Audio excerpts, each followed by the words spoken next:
Hi అండి, ఎలా ఉన్నారు? నా ఛానల్ కొత్తగా ఎవరైనా చూస్తుంటే ప్లీజ్ సపోర్ట్ చేయండి, లైక్ చేయండి.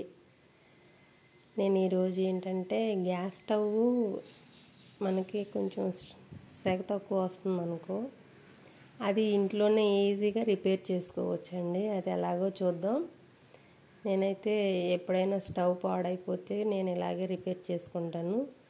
మనకు సెగ తక్కువ వస్తుంది అనుకున్నప్పుడు నేనైతే శుభ్రంగా క్లీన్ చేసేసుకుని స్టవ్ అయితే మొత్తం బోల్ట్లన్నీ తీసేసి ఆ విధంగా మొత్తం చూసుకోవాలండి. అది సింపుల్ ప్రాసెస్. మనమేమో తెలియక బయటికి తీసుకెళ్ళి మెకానిక్ని పిలిచి చేపించుకుంటాం.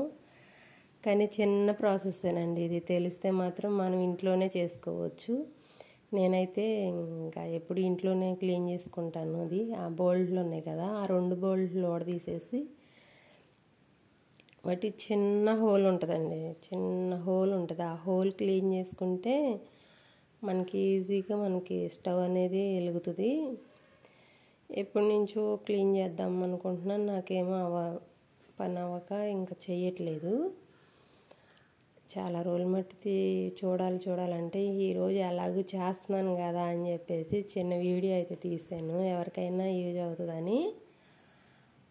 మనం బయటికి తీసుకెళ్ళి వాళ్ళకి ఎంతో కొంత ఇచ్చి క్లీన్ చేయించుకునే కన్నా మనం ఇంట్లోనే ఈజీగా చేసుకునే ప్రాసెస్ అండి. ఆ చిన్న బోల్ట్లు ఉన్నాయి కదా, ఆ బోల్ట్లకి చిన్న హోల్ ఉంటుంది అనమాట.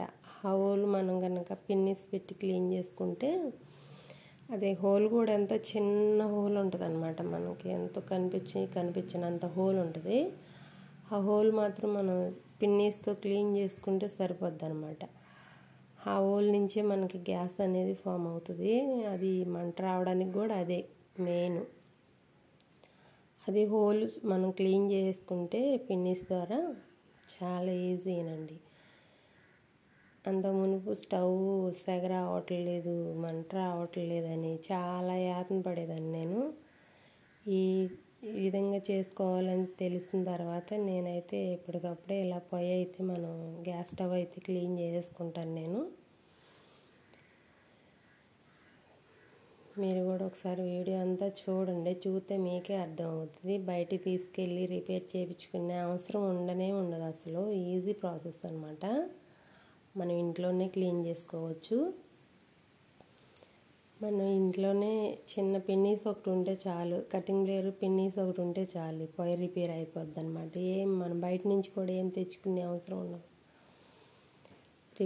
అది క్లీన్ చేసేసి మళ్ళీ ఎలా ఉన్నాయో అలా పెట్టేసి గట్టిగా బిగించాలన్నమాట. మళ్ళీ అవి లూజ్గా ఉండకూడదు. గట్టిగా నేనైతే కటింగ్ ప్లేయర్తో బిగించేసాను. చిన్న పొయ్యికి చిన్న పొయ్యిది, పెద్ద పొయ్యికి మళ్ళీ మార్చకుండా మనం ఎటు తీసామో అటే పెట్టేసుకుని ఆ బోల్ట్లు అయితే బిగించేసుకోవాలి. కొంచెం గట్టిగానే బిగించండి మళ్ళీ, ఎందుకంటే ఊడిపోతాయి కదా. సింపుల్ ప్రాసెస్ అండి. నేనైతే స్టవ్ అయితే బయటికి రిపేర్కి ఇవ్వను. మనకు మంట మాత్రం చాలా బాగా వస్తుంది అనమాట. చూసారా ఎలా వెలుగుతుందో? అట్లా స్టవ్ అయితే మంచిగా వెలుగుద్ది అనమాట. మీరు కూడా ట్రై చేయండి. ఈ వీడియో ఎవరికైనా షేర్ చేయండి. Thank you.